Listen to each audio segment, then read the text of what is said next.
అందరికీ నమస్తే. రైతు భరోసా విషయంలో అసలు అన్ని గంటల క్యాబినెట్ సమావేశంలో ఏం డిస్కస్ చేసిండ్రు? బయటకొచ్చి కరెక్ట్‌గా 3 నిమిషాల్లోనే ప్రెస్ మీట్ రేవంత్ రెడ్డి గారు ఎందుకు ముగించిండ్రు?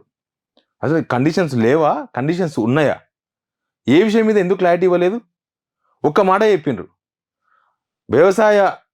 వ్యవసాయానికి యోగ్యమైన ప్రతి భూమికి రైతు భరోసా ఇస్తాం.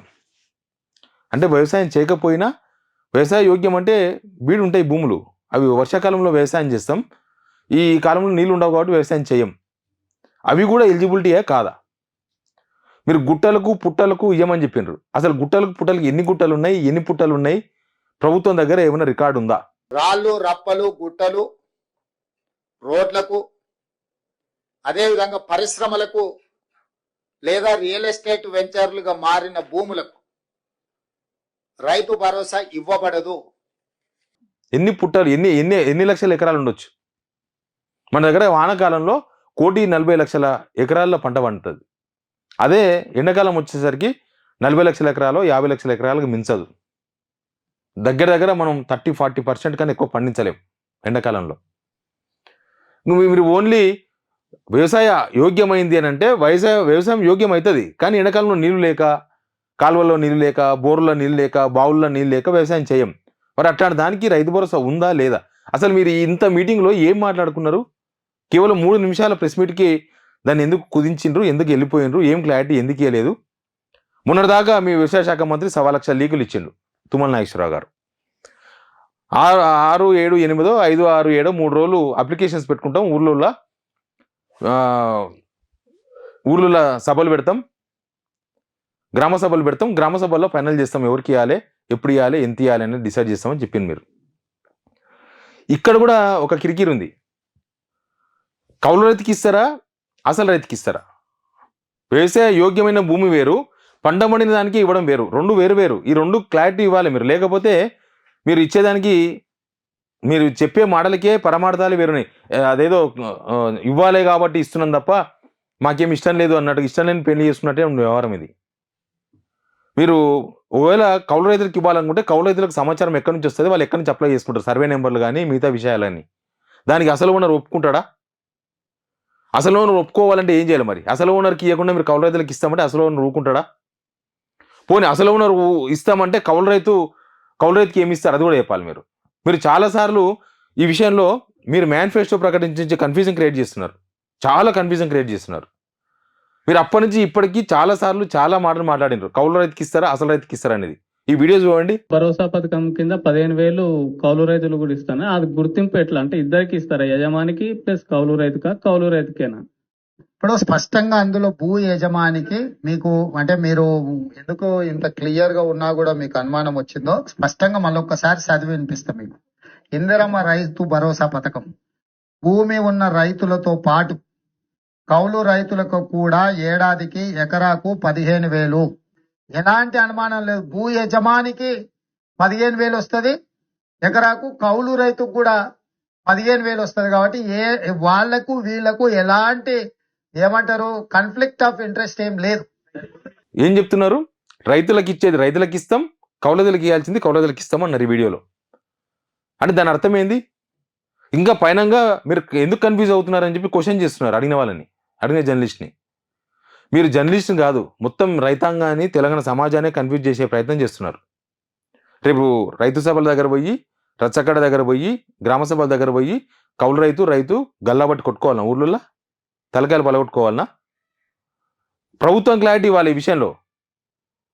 మేము రైతుకి ఇస్తాం, రైతు దగ్గర నుంచి కౌలు రైతు అగ్రిమెంట్ చేసుకుంటాడా లేకపోతే ఇంకేమైనా చేసుకుంటాడా తీసుకోండి, మీరు మాట్లాడుకుని తీసుకోండి, చెప్పండి.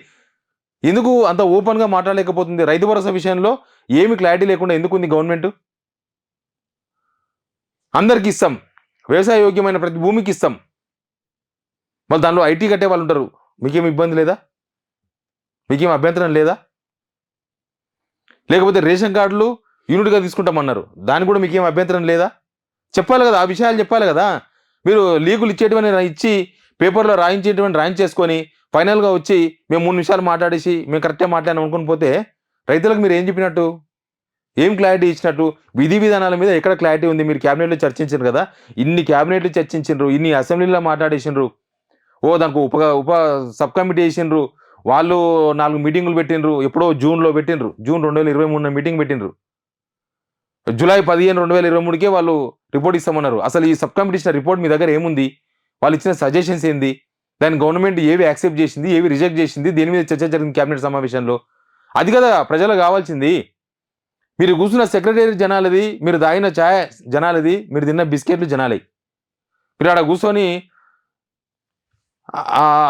అదేదో అధికార దర్పం ప్రదర్శించే ప్రయత్నం చేస్తున్నారు తప్ప అసలు మీ విధి విధానాలు ఏంది? రైతు భరోసా ఎవరికి ఇస్తారు, ఎవరికి ఇయ్యరు, ఎవరు అప్లై చేసుకోవాలా, ఎవరు అప్లై చేసుకోకూడదు?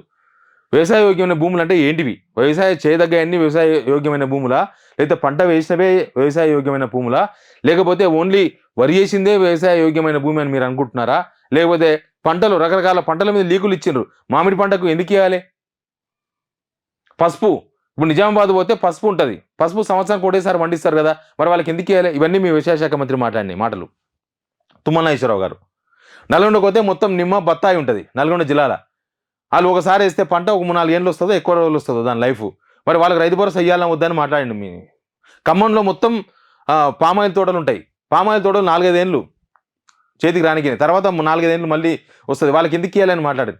ఇప్పుడు ఖమ్మానికి ఇవ్వకండి, నల్గొండకి ఇవ్వకండి, కరీంనగర్కి ఇవ్వకండి, వరంగల్కి ఇవ్వకండి, ఎవ్వరికి ఇవ్వకండి. అసలు విధి విధానాలు ప్రకటించకుండా రైతులకు ఇస్తారా ఇయ్యరా అనే విషయంలో క్లారిటీ లేకుండా ఇస్తాం, రైతు భరోసా ఇస్తాం, జనవరి 26కి వెళ్ళి రాజ్యాంగ దినోత్సవం, ఇవన్నీ రాజ్యాంగ దినోత్సవాల పేర్లు చెప్పి తప్పించుకునేటట్లుంది తప్ప. ఇప్పుడు ఇంకొక విషయం, వ్యవసాయ కూలీలకు కూడా 12,000 రూపాయలు ఇస్తామన్నారు కదా, ఉందా లిస్ట్ మీ దగ్గర? ఎవరు వ్యవసాయ కూలీలు? భూమి లేని నిరుపేదలు అంటే ఎవరు? అసలు భూమి లేని వాళ్ళ, లేకపోతే భూమి నుండి వ్యవసాయం చేయని వాళ్ళ, లేకపోతే ఉపాధి హామీ పథకంలో పనిచేస్తున్న వాళ్ళే ఈ స్కీమ్ కిందకి వస్తారా? వస్తే వాళ్ళకు 30 రోజుల కిందకి ఇస్తారా? అది పెద్ద ఎఫెక్టివ్ లేదని చర్చ జరిగిందంట కాంగ్రెస్లో. నెలకు 1,000 రూపాయలు, 12,000 రూపాయలు వాళ్ళకి పడుతుందంటే నెలకు 1,000 రూపాయలు. నెలకు 1,000 రూపాయలు అంటే నాకు తెలిసి వాళ్ళకు ఒక రోజు శాలరీ, 2 రోజుల శాలరీ, ఒకరోజు జీతం, ఒకరోజు కూలియో 2 రోజుల కూలియో, అంతే కదా. దానివల్ల లాభం ఏంది నష్టం ఏందని లెక్కలు వేసుకుంటున్నారు. చెప్పినప్పుడేమో నెత్తిన ఎంటికలు ఉన్నన్ని హామీలు ఇచ్చారు. ఇప్పుడు నెత్తిన ఎంటికలను ఊసిపోతున్నాయి మీవి, అయినా హామీలు అమలు చేస్తలేరు. పైసలు లేవు. ఆర్థిక పరిస్థితుల నేపథ్యంలో, ఆర్థిక పరిస్థితులు అన్నీ మీకు తెలుసు, మీకు అన్నీ తెలిసే మోసం చేద్దామని హామీలు ఇచ్చారని జనం అనుకునేటట్టు మాట్లాడకండి. రీజన్స్ కొంచెం జస్టిఫై చేస్తారు. అవును కరెక్టే కదా వీళ్ళు చెప్పింది అనేటట్టు ఉండాలి మీ రీజన్స్. క్లారిటీ లేకుండా క్యాబినెట్ సమావేశం ముగిసింది. క్లారిటీ లేకుండానే రైతులకు రైతు భరోసా ఇస్తామని ప్రకటించారు. ఎవరికి ఇస్తారో చెప్పలే, ఎంతకి ఇస్తారో చెప్పలే, ఎట్లా చెప్పలే. వ్యవసాయం చేయకపోయినా ఇవ్వాలి అనేది రైతులు కోరుకుంటారు. తప్పే ఉన్నది. మనం ఇచ్చే రైతు భరోసా అని చెప్పేది అదే. మనం ఇచ్చే రైతు భరోసా వాళ్ళకి అయ్యే ఖర్చులో 10%, 12%, 15% కన్నా ఎక్కువ ఇవ్వలేం. వాళ్ళకి 100 రూపాయలు ఖర్చు అయితే మనం 15 రూపాయలే ఇస్తున్నాం. మనం దానికి కూడా వెనుక ముందయ్యి ఇన్ని కథలు పడి, ఇన్ని కార్ఖానాలు చేసి, ఇన్ని వ్యవహారాలు నడిపి ఇంకా ఇస్తారో లేదో అని అనుమానం వ్యక్తం చేస్తాం. ఇప్పటి కూడా రైతులు నమ్మతలేరు తెలుసా. జనవరి 26 రైతు భరోసా వస్తుంది అంటే వచ్చినప్పుడు చూద్దామంటున్నారు. ఎందుకంటే రుణమాఫీ చెక్కే పాస్ కాలేదు ఇంకా కాబట్టి. ఎనీవే, ఇన్ని గంటలు క్యాబినెట్ సమావేశం పెట్టి రైతు భరోసా మీద క్లారిటీ లేకుండా, విధి విధానాలు ప్రకటించకుండా, అసలు ఏ విషయం చెప్పకుండా మేము మాట్లాడుకున్నాం, చెప్పేసినాం, అయిపోయిందని ఏదో 2-3 నిమిషాల ప్రెస్ మీట్తో దాన్ని ముగించే ప్రయత్నం చేసింది తప్ప రైతాంగానికి ప్రభుత్వం క్లారిటీ మాత్రం ఇవ్వలేకపోయింది. Please subscribe signal TV.